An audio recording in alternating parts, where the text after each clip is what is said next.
যুদ্ধবিরতির পর প্রথম ভাষণে যা বললেন খামেনি, দখলদার ইসরায়েলের সঙ্গে টানা ১২ দিন যুদ্ধের পর জাতির উদ্দেশ্যে ভাষণ দিয়েছেন ইরানের সর্বোচ্চ ধর্মীয় নেতা আয়াতুল্লাহ আল খামেনি।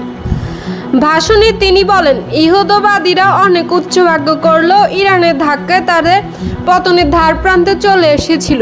বৃহস্পতিবার ২৬শে জুন টিভিতে দেওয়া ভাষণে তিনি বলেন, ভুয়া ইহুদিবাদী সরকারের বিরুদ্ধে জয়ের জন্য আপনাদের অভিনন্দন জানাচ্ছি।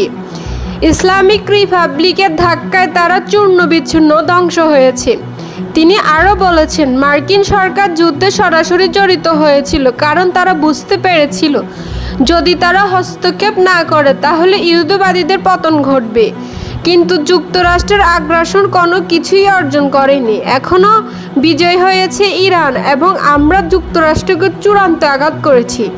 যুক্তরাষ্ট্রের বিরুদ্ধে জয় পাওয়া আমি সবাইকে অভিনন্দন জানাচ্ছি। খামেনি বলেন, ইরানি জনগণ অসাধারণ একাত্মতা আমি অভিনন্দন জানাচ্ছি। ৯ কোটি জনগণের দেশ ইরান আমাদের সশস্ত্র বাহিনীর পাশে কাঁধে কাঁধ রেখে এক হয়ে দাঁড়িয়েছিল। ইরানিরা তাদের নিজেদের স্বতন্ত্র চরিত্র প্রদর্শন করেছে এবং প্রমাণ করেছে যখন প্রয়োজন হবে তারা সবাই এক হবে। তিনি আরও বলেন, ইরানের বিরুদ্ধে যদি আবারও আগ্রাসন দেখানোর চেষ্টা করে তাহলে এর জন্য চরম মূল্য দিতে হবে।